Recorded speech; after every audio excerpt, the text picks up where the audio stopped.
Good morning, everyone. There are a lot of people still joining, so I'm just going to wait a minute or so. Or afternoon or evening, wherever you are.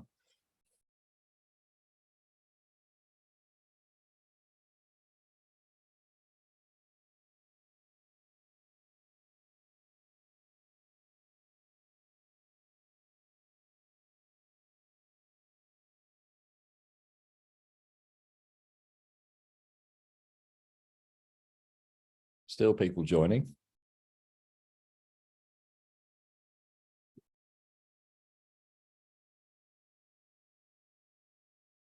Right, we'll go ahead and get started. Welcome, everyone, to our latest webinar.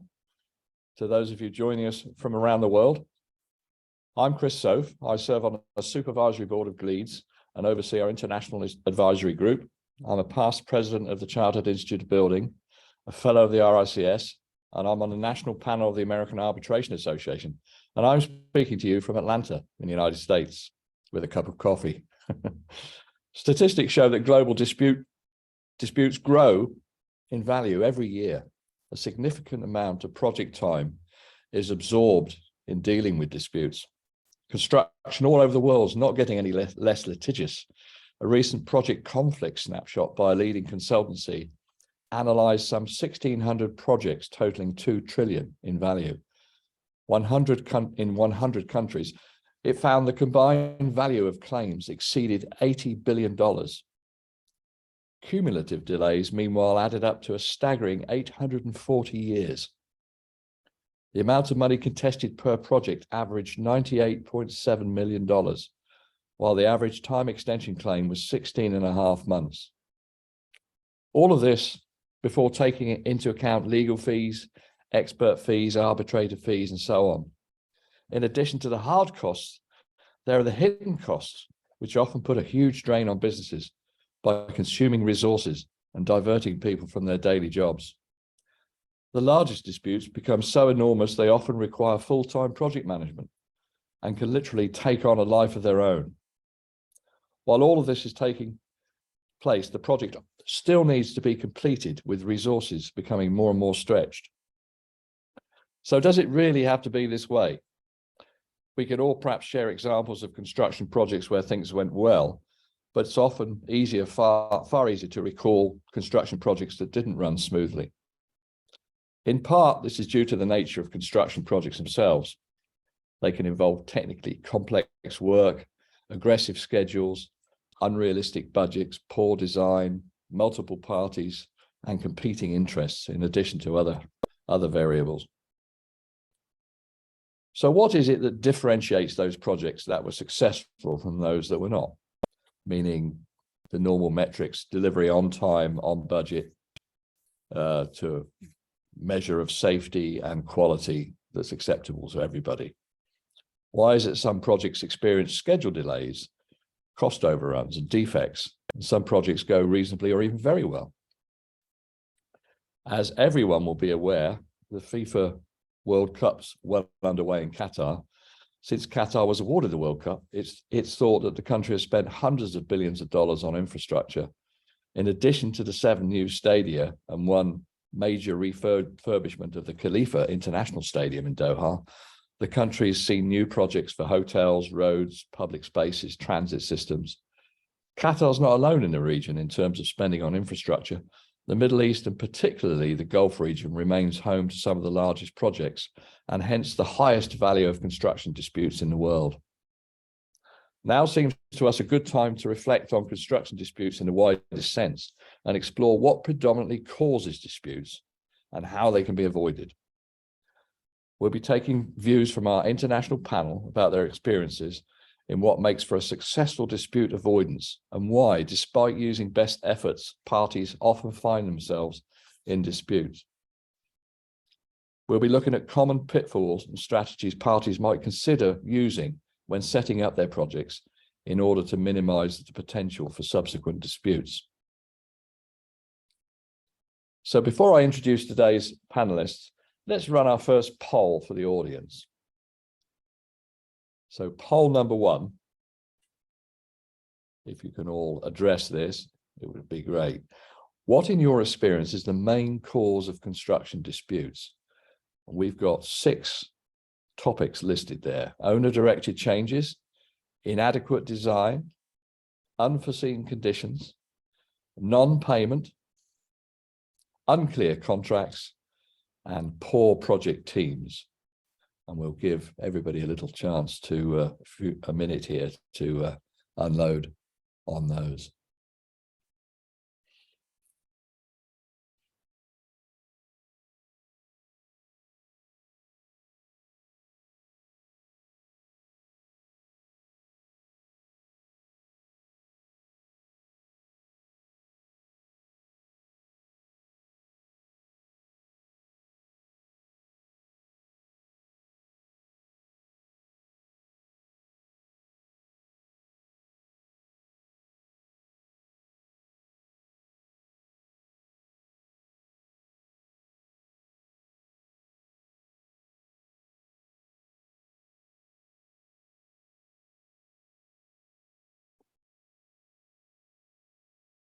Right, let's see what we've got.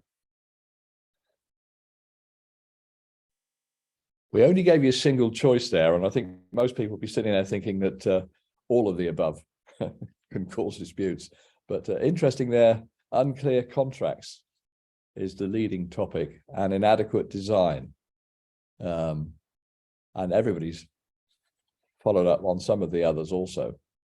So it's clear we've hit the main ones there.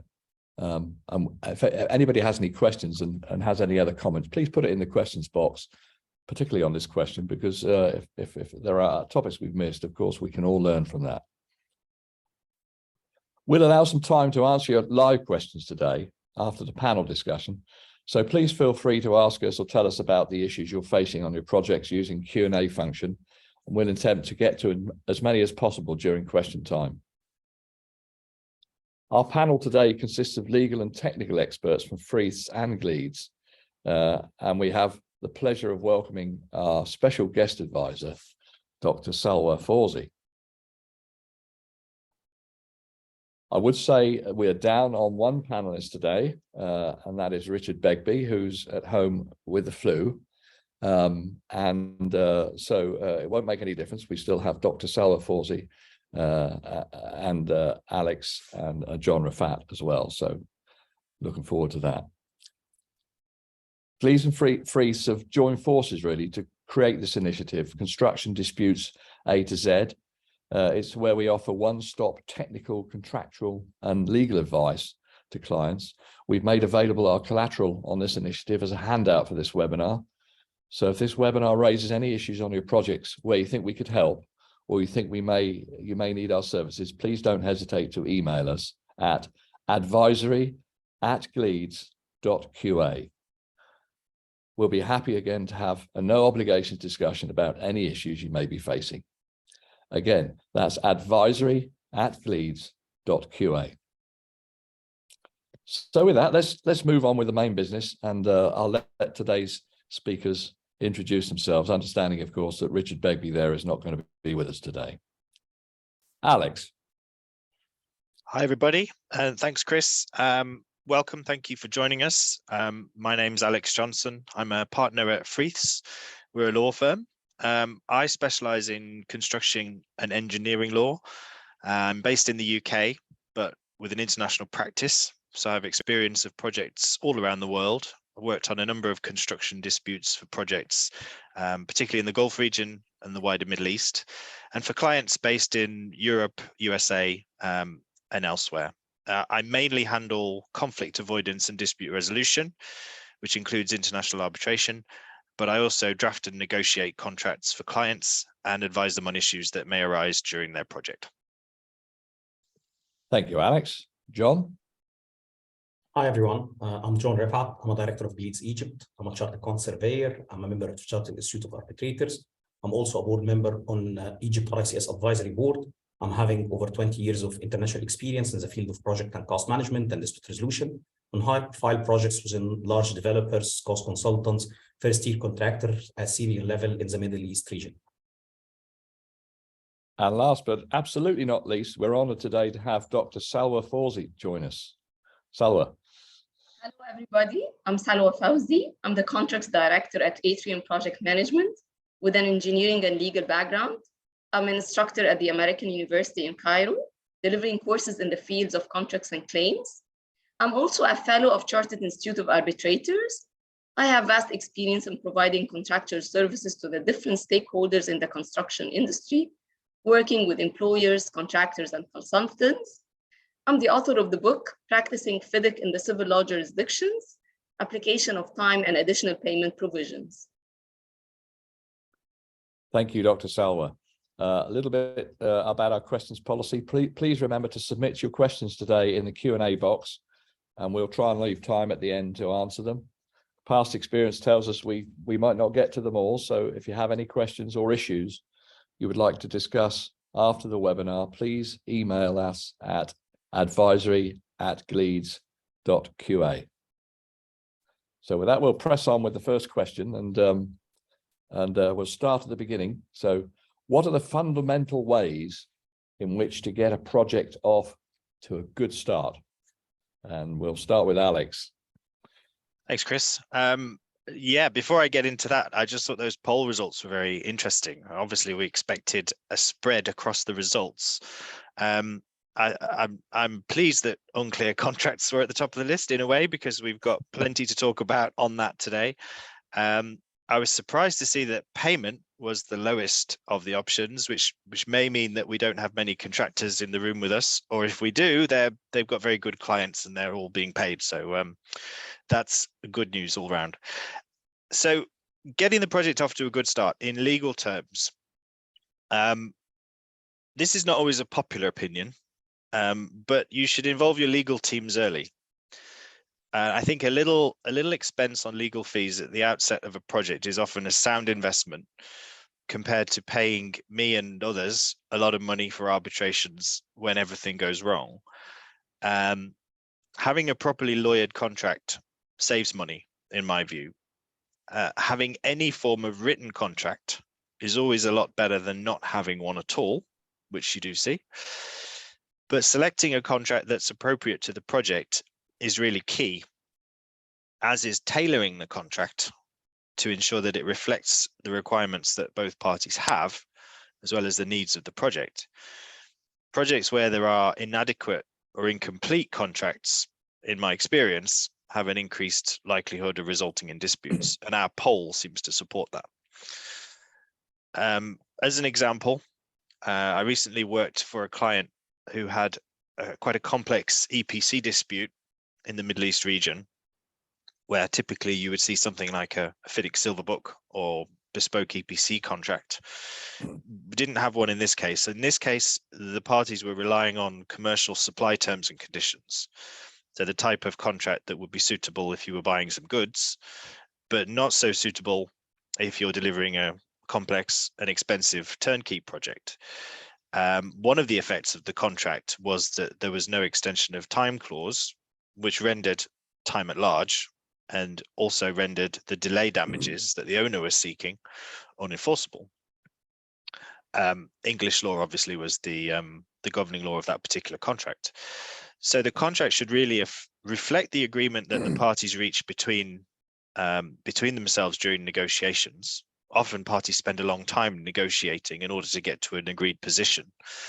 So the contract should really be the result of that common understanding, and it should be reflective of the terms that have been agreed.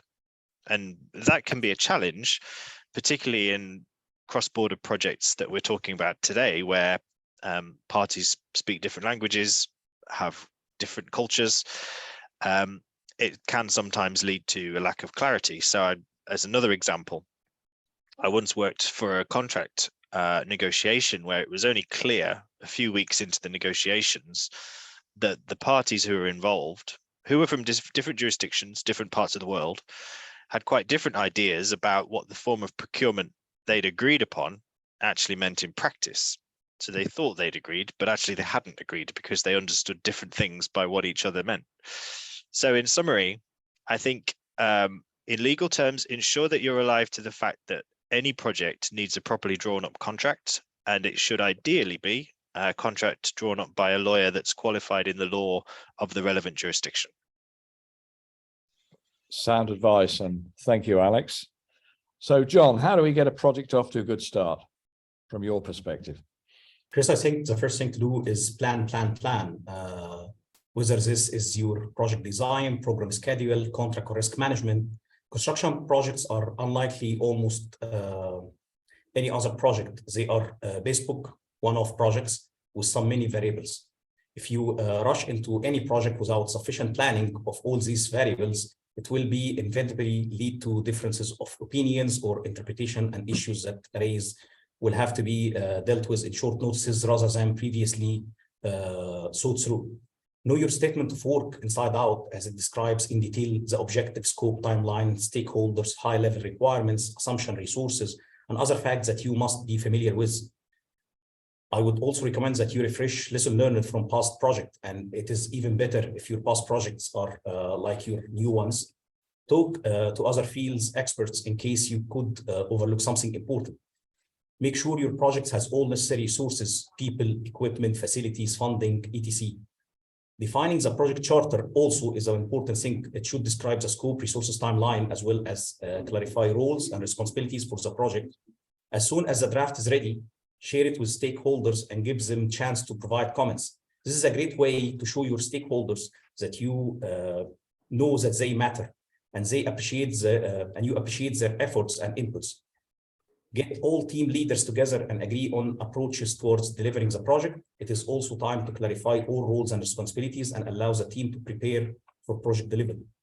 I would also stress on that you meet all stakeholders right before the start of the project. Explain why you are doing your project this way, how they will be impacted. If stakeholders have any questions, clarify them. This will help build rapport, relationship of trust, and make stakeholders more cooperative during the project lifecycle. Thank you, John. You can see a common theme here developing to do a lot of work up front to get the thing right. Dr. Salwa.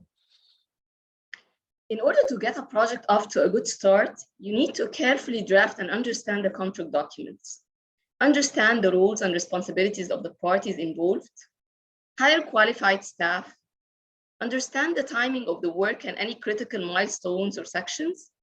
You need to carefully prepare the program schedule.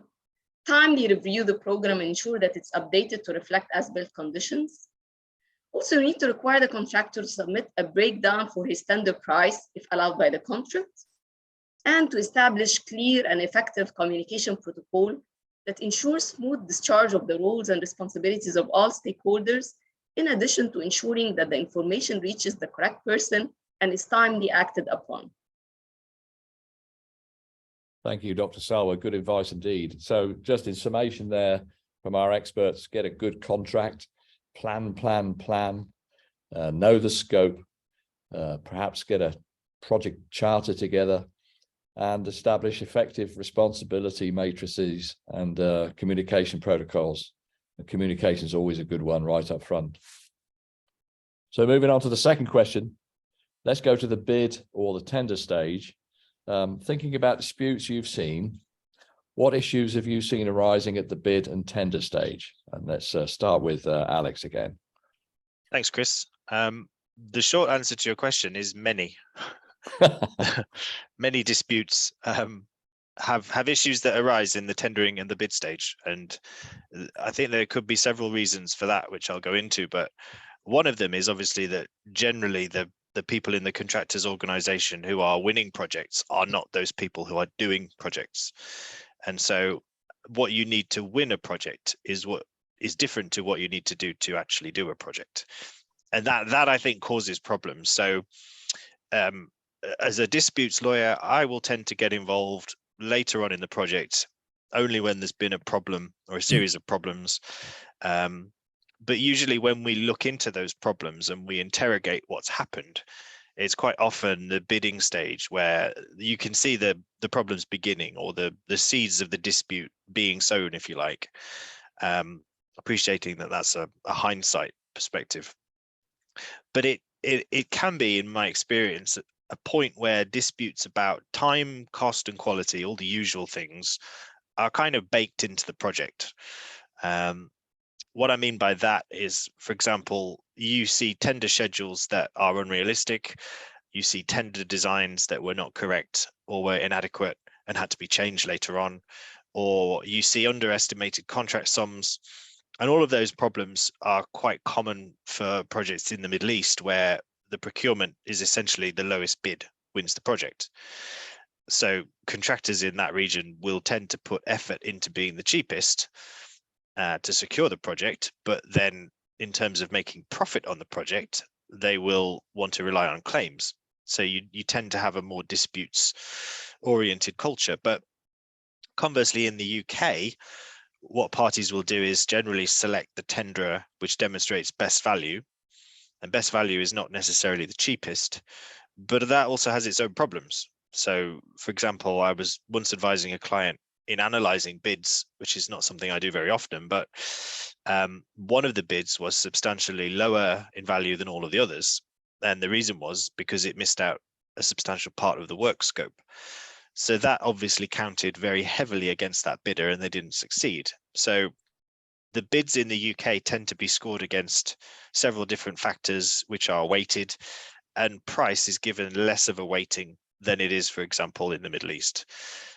But having said that, although these are different approaches to procurement, that's not to say there are fewer disputes in the UK. We seem to be quite capable in the UK of having disputes. And also, it has to be said, it takes us longer here to get projects off the ground than it does somewhere like the Middle East, where projects can be going quite quickly. But yes, we're equally capable of finding disputes, even though the bidding and the procurement processes may differ. But I think irrespective of the methodology that the parties use, a well-run procurement process is another good way of preventing disputes from occurring later on. Absolutely, and thanks for that, Alex. So, John, any advice on the bid stage from you? Yeah, I agree with Alex, but I would also would like to go one step back and say that selecting the right procurement strategy for the project in hand is vital. It helps in avoidance of conflicts at later stages down the road. The procurement strategy is a combination of contract and pricing options. It has considerable influence over the execution of the design, cost control, and achievement of program milestones as a result. The selection process requires careful consideration to ensure that the procurement strategy chosen achieves the client and project objectives. To determine the most appropriate procurement strategy, it would be necessary to determine the specific needs and constraints of both the client and the project, which can be achieved through discussion with the client in addition to knowledge and understanding of the targeted market. It differs significantly, as Alex was saying, between countries in the Middle East and Europe and UK, for example. It's all each market have its own specifics and uniqueness. It is preferred option to allocate risks to the party best able to control and manage the risk, understand the market condition, capacity of the supply chain, specialist nature of the work, project time lines, scale, phasing, sequence of the work, budget, level of design development, and if the project is bound by any procurement regulation within the execution country. I have seen many contracts where there is specific regulations about importation in the country, which prevents and create disputes at a later stage of the project. Thank you, John. Good advice. So get the procurement strategy or project delivery method, as we say here in the States, right to start with, and get the risks allocated properly as well. So Dr. Salwa, what do you see at bid stage causing problems? The main issue I've seen during the bid stage is issuing the bidding documents to the tenderers with preliminary design and then developing the design into a more detailed design during the bid stage, which most likely results in variations and changes. If the detailed design is issued before the tenderers submit the prices, this issue is usually tackled by issuing addenda to the bidding documents. However, it would result in a delay in the bid stage. On the other hand, if the detailed design is issued after the tenders submit their prices, this issue is sometimes tackled by asking the tenders to study the detailed design and resubmit their prices, or by awarding the tender and then issue the detailed design as a variation. Another issue I've seen during the bid stage is a very short time for the tenders to price. In addition, sometimes the scope of work is missing important information or the line of demarcation between adjacent and overlapping contracts or packages is unclear. The tenders in such stage usually make many assumptions, and it ends up that the contract documents could include many discrepancies and ambiguities. Finally, changes to the packaging strategy, repacking before award, sometimes result in unclarity and scope gaps, which would be a recipe for disputes as well. Thank you, Dr. Salwa. Some good advice there. And to wrap that one up, obviously try to ensure realistic pricing times and schedules. Check for scope omissions. This is one from Richard, who was absent today, but avoid a race to the bottom, he said, and get the right procurement strategy and risk allocation up front. We heard that from John. Avoid, I think, generally overlapping design and construction where possible, though sometimes we all know that fast track is necessary in procurement. But if you're going to do fast track and overlap design and construction, then know the risks and manage the risks as you go through it. And a real pearl from Dr. Salwa, going too fast, a cost and schedule are often diametrically opposed to each other.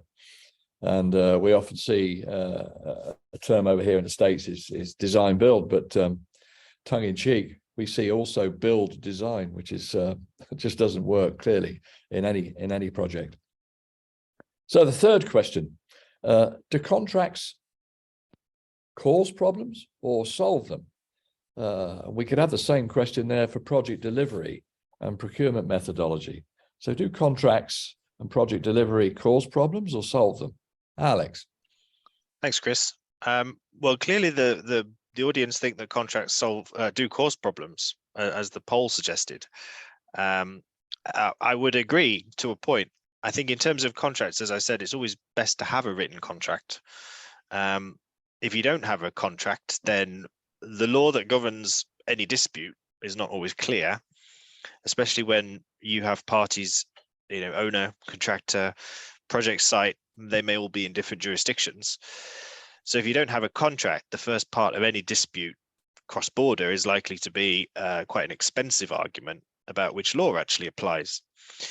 I'm going to disagree with 30% of the audience. Contracts don't always cause problems. Contracts can solve problems.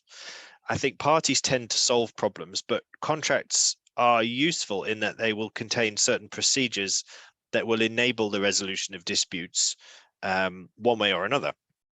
So typically you will see tiered dispute resolution clauses that may start with discussions, say at project management level.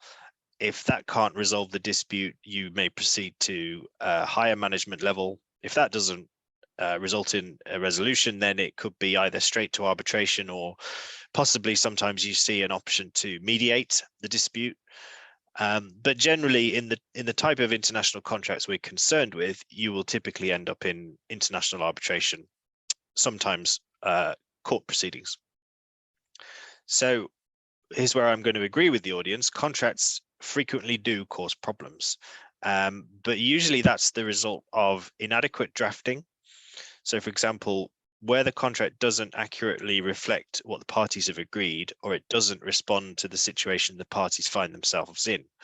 And COVID was a classic example of the latter. So the type of contracts that cause problems are those that are inconsistent, uncertain, incomplete, not clear. Classic issues that I've seen recurring through my career are where you have included pre-contract documents into contracts, such as correspondence, meeting minutes, reports, which then either conflict with each other or they conflict with the terms of the contract. There's a sort of tendency just to put everything in a contract sometimes because you think it's what you've agreed, but actually those documents shouldn't, in my view, be there. Because the result is that the court or tribunal then has to make sense of everything that the parties have decided to include. The second point is incorporating documents by reference, which makes understanding the total documentation that forms a contract unclear. So you can incorporate a certain document by reference, which is to refer to it in the terms of the contract. That document may refer to 10 others. Those 10 other documents may refer to 10 other documents. And so you have this expanding matrix of contractual documents where we spend a lot of time as lawyers just trying to work out what is the total sum of the contract. And often it's not clear.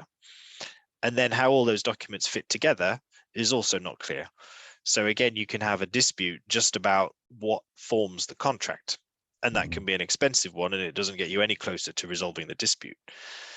And then as a third point, using language that has a different meaning to that which was intended.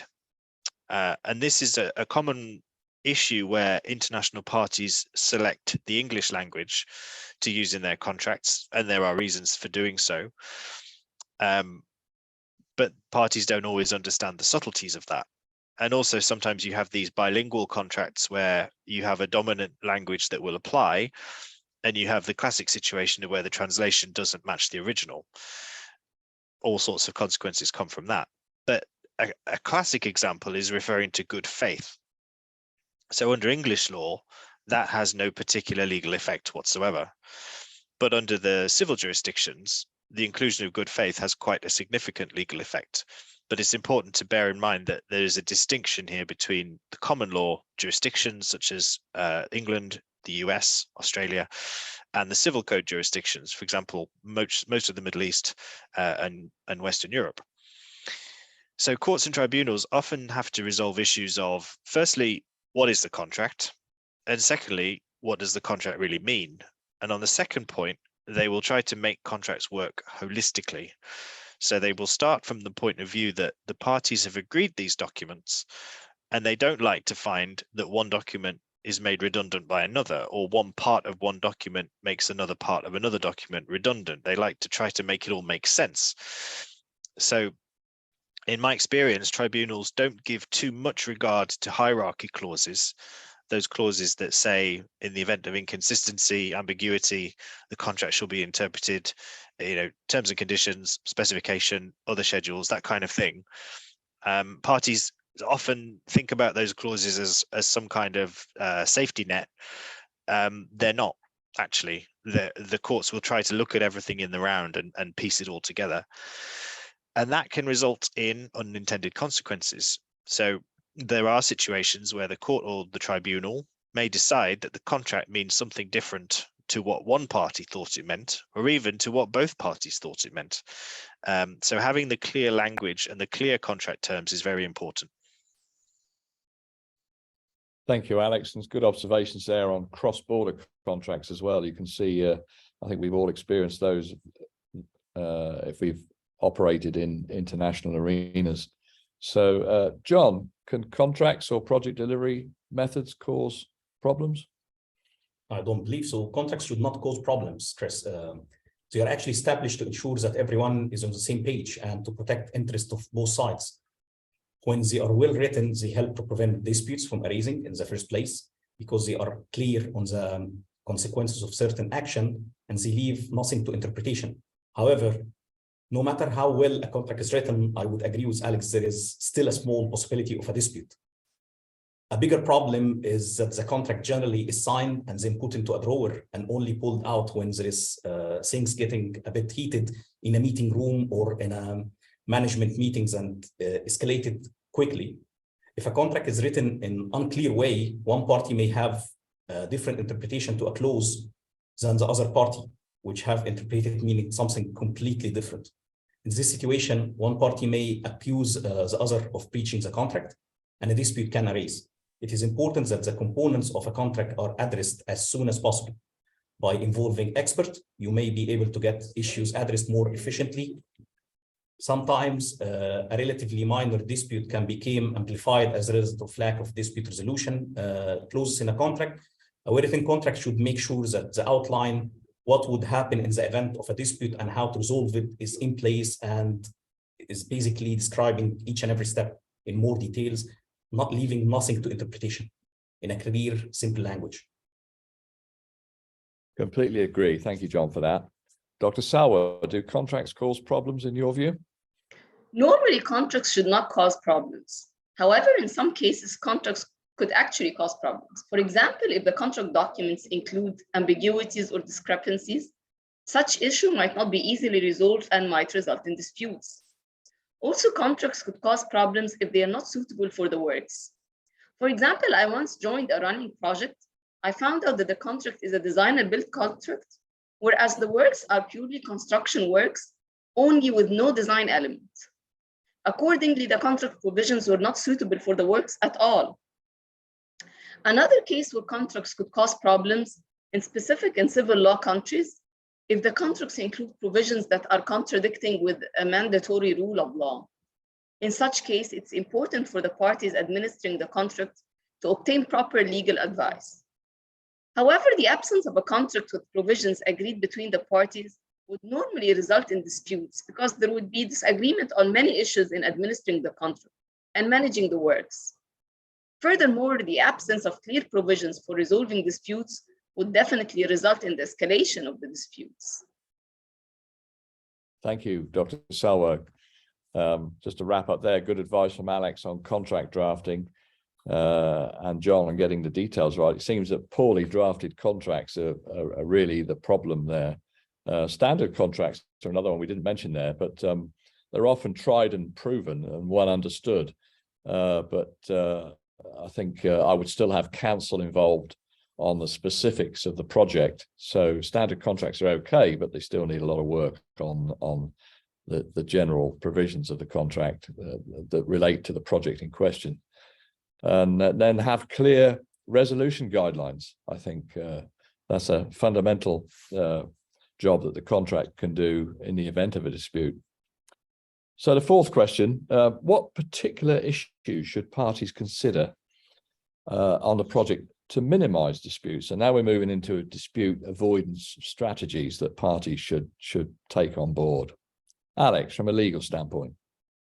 Yeah, thanks, Chris. I think disputes are not inevitable. What you tend to find is ultimately people cause them. Having been involved with many construction disputes on projects all around the world, they all seem to have the common thread that often not enough focus was given at the outset of the project about how the project will actually be delivered. Going back to my point about the difference between bidding for a project and doing a project. So you do often have this optimism bias that everything will be okay. This project won't run into problems. Problems will be resolved without disputes. When in my career I used to do more contract drafting than I do now, you heard that all the time when you're advising parties on terms of the contract that they find difficult at that stage. You get this optimism. But I think experience shows that that expectation usually doesn't survive contact with reality.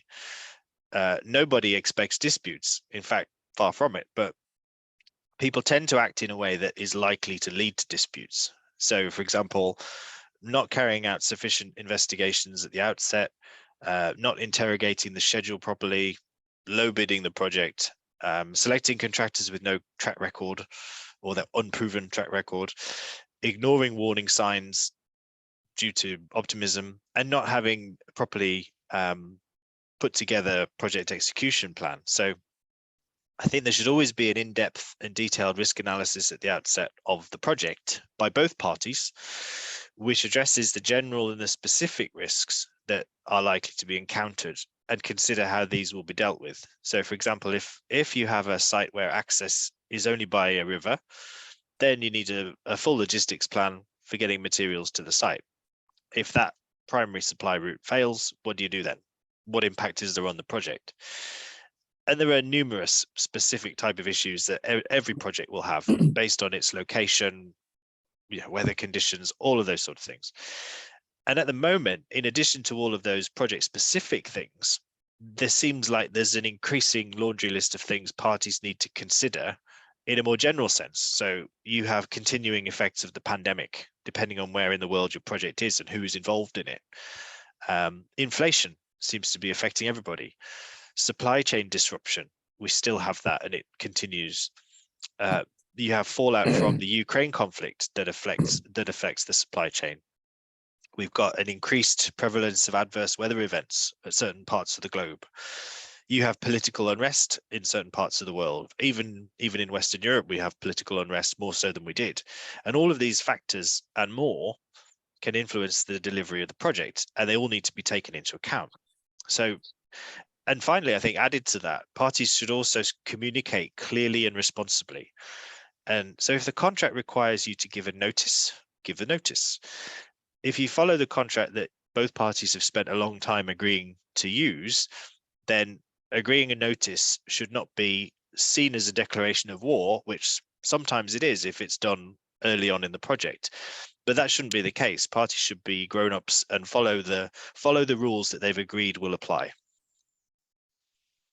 Thank you for that, Alex. And I think professionally dealing with disputes as they arise and takes on a good meaning here. And don't let things fester and get swept under the rug. I think if you progressively deal with disputes and not let them accumulate, so that there's big massive things to deal with at the end, that's a very good strategy for at least keeping the project rolling and on a good footing.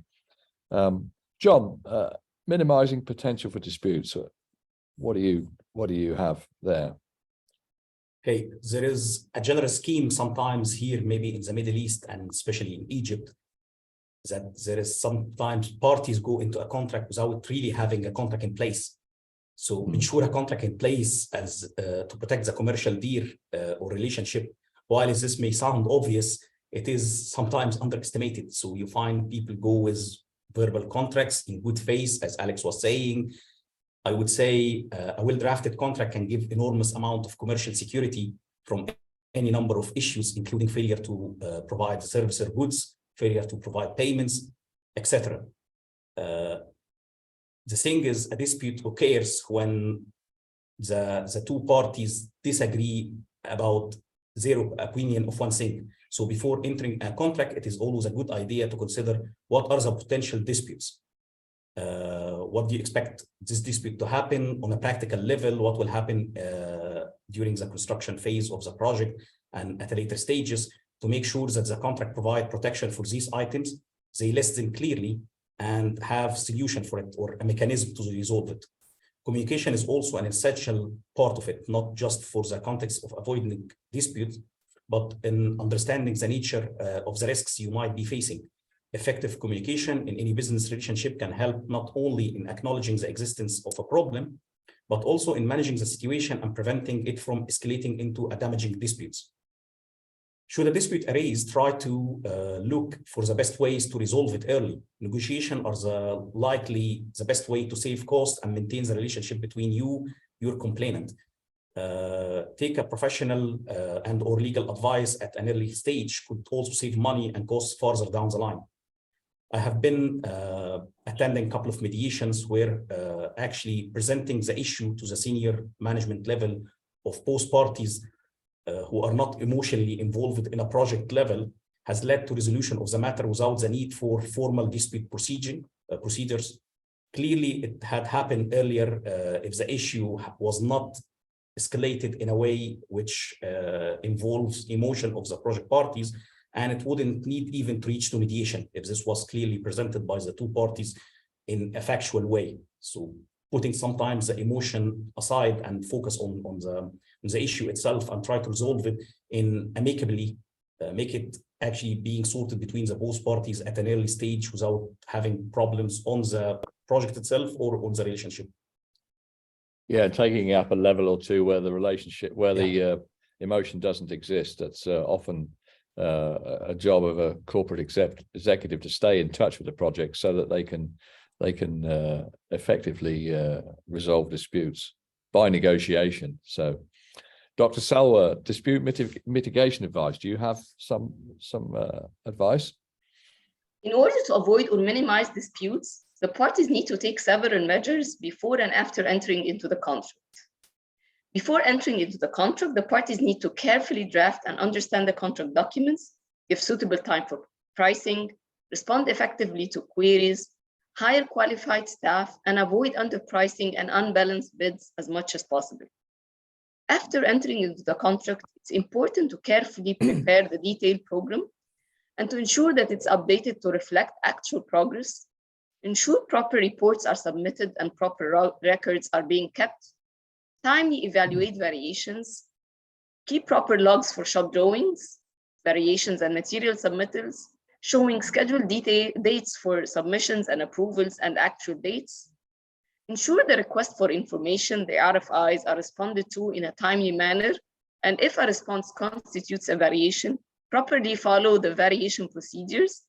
In addition, the contractor should properly and in a timely manner submit claims, and the engineer or the architect, as the contract states, should thoroughly review and assess the claims, and again, in a timely manner.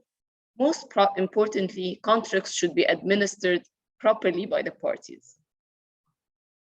Thank you, Dr. Salwa. Good advice indeed. So avoiding optimism bias, implement risk management and early warnings, don't let disputes fester or sweep them under the rug, have corporate level settle them by negotiation, hopefully rising above the project emotions.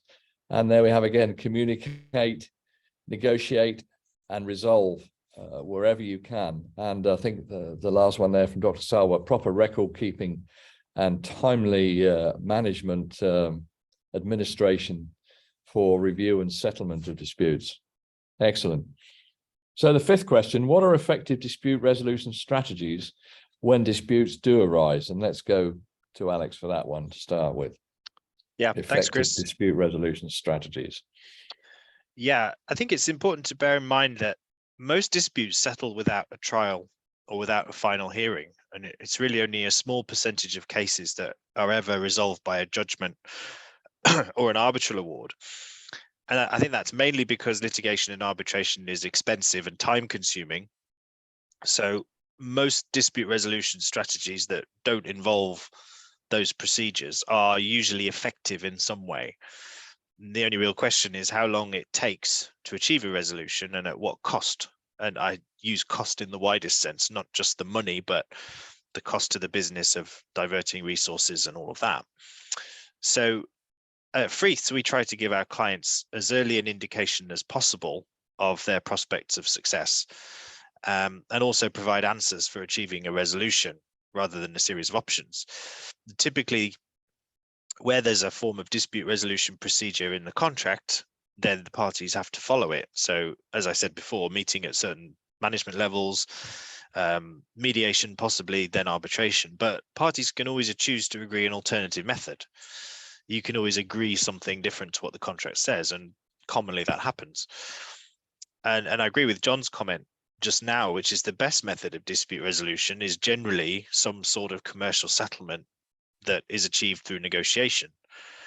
And there are ways to facilitate that. So mediation is a way of facilitating a negotiation where you have an independent party as a mediator who will attempt to cajole the parties and bring them together. But negotiation without the mediator is generally the lowest cost solution because it simply requires parties to talk. That in itself is often a difficult step to take because when there's a dispute, there is money, reputation, ego, loads of other factors that all go into why these parties are in dispute. And I do think it's always easier to argue when the parties are at the point where they just communicate through their lawyers. As much as we lawyers like to write letters to each other, often that is just part of the process. And what actually needs to happen is the parties should get together either face to face in the same room or screen to screen on the same meeting. And it's typically those conversations where you make progress towards some kind of a resolution. But essentially, it's really the nature of the dispute itself and the nature of the parties that will decide the best strategy for resolving the dispute. And in some disputes, it's just the case that arbitration is the best option, because if it's complicated, if it's particularly high value, then arbitration is cost effective, given the sum in issue compared to the cost. But a lot of the time that isn't the case. And if the dispute is a relatively low value, then arbitration is unlikely to be the best option because you will spend a disproportionate amount of money on the arbitration compared to the money that you're seeking to claim or seeking to defend. So parties really should take the advice that they need, find a solution that they think will work for them, but that's always different. projects and disputes settle in many different ways, and it depends on the parties, their willingness, and it depends on the project, its needs, and it depends on the nature of the dispute itself. Thank you, Alex. We've had another evolution over here, a thing called fact-finding mediation, where the parties agree to engage an expert to come in and review the dispute and basically see what happened and do a report and recommendation on how it should be settled. So, of course, it has to be an independent. I've had that happen a few times, and it proves fairly effective to get an independent set of eyes on something. So, but it's just not binding, of course. So the parties have to be fairly willing at the outset. So, John, dispute strategies within the contract, how do you get them resolved? What's your take on that? I would say, Chris, it depends on the dispute itself. If the parties have fundamental disagreement about the interpretation of a clause, for example, then this may be best dealt with swiftly during the project rather than stalling further processes down the line. Generally, there is a range of techniques that are available to resolve disputes, and it's always important to recognize when an expert or a legal advice might be useful. It all depends on the disputed party's knowledge, experience, background.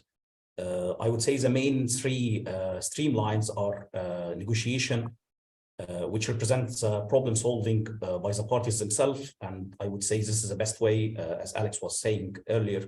There is mediation or conciliation when there is a third party intervening to assess the parties to resolve their difficulties.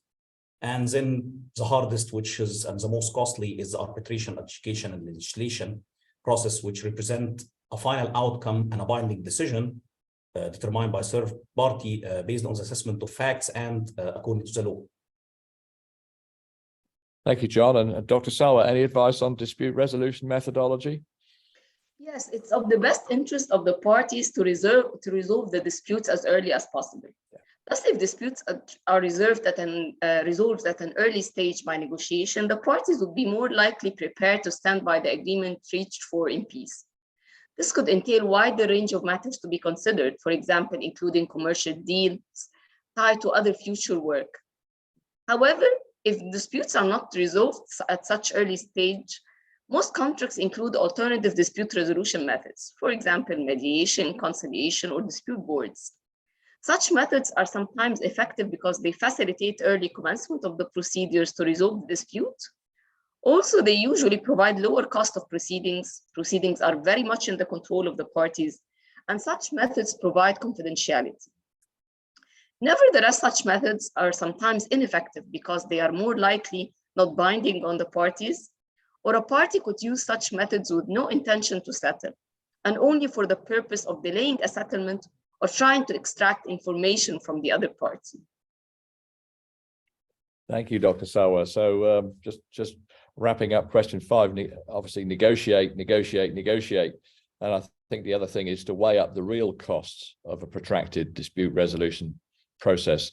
Often you can look at the legal fees and the arbitration fees, but there's also costs to the organization as well. The parties have their own costs. So I think be expeditious and try and get them solved, but weigh these costs up and use those costs to affect resolution.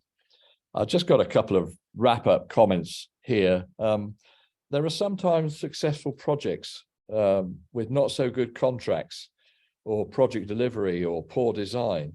And there's sometimes unsuccessful projects which have excellent contracts and excellent project delivery and good design. So some years ago, I attended a special integrated project delivery course at Harvard University. And some of the exercises were well constructed to challenge the attendees. And there were a very experienced group of construction professionals. The course cleverly brought us to the importance of human behavior, the importance of the project team. And we've all been on projects where there've been poor behavior or dysfunctional teams, perhaps overweighted egos, poor communicators, aggressive personalities. All of those can significantly affect the success of very well planned and structured projects. So my advocacy here would be to look out for this when you're picking project teams, and always foster put the project first mentality. Be quick to deal with those poor behaviors and perhaps difficult personalities and dysfunctional teams. And better still, consider things like partnering sessions or regular off-site workshops so that all the players can get to know each other. And so that everyone has empathy and understanding of the individual and stakeholder goals and personalities. And we find that those things can put the project on a good track, irrespective of some of the stuff we've talked about. The time is moving on here, but we have 10 minutes or so to go to some questions. And so I've got one here from Vinod Nakra. Don't you think correct procurement route holds the key to dispute avoidance?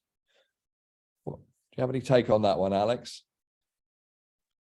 Yeah, yes, it does. I don't think it holds the key to it, but it's part and parcel of it. I think if you choose the right procurement strategy that's appropriate to the project, that is a way of minimizing disputes for sure. Equally, if you choose the wrong procurement strategy for the wrong project, that has a tendency to increase the risk of disputes, shall we say. But I don't think it's any one thing that prevents disputes. I think preventing disputes is a whole combination of contract, procurement, the team, the risks, the project, the other party. It's all of those things. There's no one formula for dispute avoidance, I don't think. Yeah, I agree with you. Another question here. Let's go to Salwa for this one. Salwa, what experience does the panel have, or any of you actually, what experience does the panel have of collaborative contracts, and how effective are they in today's world? So let's try Dr. Salwa first. Do you have any experience of collaborative contracts? Well, I find collaborative contracts very rare. In fact, I encountered an experience where the parties attempted a collaboration, but it failed. So my experience in collaborative contracts is really almost nothing, because the collaboration failed, and then it ended up that they just they just moved on as normal contracts. Interesting. How about you, John? Have you come across collaborative contracts? Actually, it's not new in the construction industry, and I would believe they are gaining momentum as they are being exported from common law countries where they were originally structured to the civil law countries. However, as for most construction project owners and contractors today, the default mode of interaction is adversarial. So both parties forcibly guard their perceived commercial interest and protect against inequality allocated risk. I would say this misassignment results in that the collaborative contracts in Egypt and the Middle East area generally are very limited used. Yes, thank you for that. And of course, we see quite a big push for them in the US market, and I'm not sure about the UK, but Alex, so have people approached you to put collaborative contracts together? Because one of my key problems with them is, where's the risk allocation where they go over budget or don't go quite right? Who's left holding the baby, if you like? So have you come across this, Alex? Yeah, as John says, that there's nothing new in collaborative contracts. They've been around for a long time. In the UK, they tend to come and go in fashion, and it seems to be linked to the economic situation. So when we're in economic times as we are now, nobody's asking us about collaborative contracts. They want money from the other side. But when the economy seems to be going better, people will think, yeah, let's try collaborative contracting again. But really, and although there are models of collaborative contract that you see from time to time, PPC 2000 is a classic example of it. Some of the more recent contract models have gone a little bit towards collaboration. So FIDIC 2017 suite does have some collaborative type stuff in it compared to the previous 99 version. And in the UK, we've also got the NEC contract, which is probably the industry's biggest attempt to put collaborative behaviors into a contract. But actually, collaboration is about people. It's not about contracts. If the parties want to collaborate, they can do it, and it doesn't matter what contract they have. equally, just because you have a collaborative contract doesn't mean you'll behave collaboratively. And in fact, when I mentioned the NEC there, the interesting thing about the NEC contract, which we've had in the UK for 25 years or so, it probably has more disputes connected with it than many others. There's a textbook on NEC disputes, which you could use to hold open a fairly big door. Yeah, very good. And of course, if you're going to have collaboration, then you're going to have this partnering, and the human behavior thing comes very much into play. Just one more question. I think we'll go to this one. This is very topical in today's world. How does the panel think that these inflationary times should be dealt with by contracts? Let's start with you, Alex, on that one. Simple answer is include a cost escalation clause, or fluctuations clause, as they're known as. So FIDIC clause 13.7, I believe, somewhere around there, is a mechanism for adjusting the cost based on certain indices against certain parts of the contract. So at the moment, it is recommendable to include some form of fluctuations clause in the contract, so that the price of whether it's labor, materials, or particular materials is adjustable in line with inflation. Entering into a lump sum fixed price contract, well, now is more debatable. A year ago would have been quite a risky thing to do, and obviously we don't know where inflation will go from here, but we hope it's downwards. But I think the recommendation doesn't change. It's to ensure that you include those clauses if you can. Of course, the price of materials can always go down as well, and get credit for that, right, Alex? Yeah, depending on the clause. Yeah, you'll find some parties will make it increase only. Yeah, sure. Dr. Sal, have you seen any inflationary or fluctuations clauses incorporated in your projects? Yes, actually, these are very important elements in the contract. Currently, they're very important elements in the contracts, because it's very difficult for the contractors to price tenders in this in the current market situation. The prices are not clear, so contractors would either include lots of qualifications in their tender, or would ask for the cost escalation formula to be put in place if it's not there already. Yeah, thank you for that. How about you, John? Are you seeing fluctuations clauses or using them? Yeah, it became more familiar and more common to use it, because basically the whole economy, the world economy is moving towards a tough situation. And in Egypt, I would say we have in March and in October of this year, 2 decisions by the Central Bank of Egypt, where the monetary funding unit have decided to do decreases or changes to the exchange rate of the hard currencies against the EGP, and some other rules and regulation regarding the letter of credits, which impact the supply chain as well. So currently there is huge movement towards, let's put this fluctuation formulas or put something to safeguard the contractor, because at the end of the day, if the employer decide to go with a standard traditional lump sum contract, for example, without any fluctuation clauses, the amount of risk is huge to the contractor. It will lead to nothing at the end of the day except to delay the project itself, trying to resolve the dispute. So parties now became more familiar. Yeah, parties became more familiar about this one and trying to resolve it at the early stage. Yeah, and I think owners take on big risk as well if they don't consider implementing some inflationary strategy into the contracts as well, because they end up with a big problem.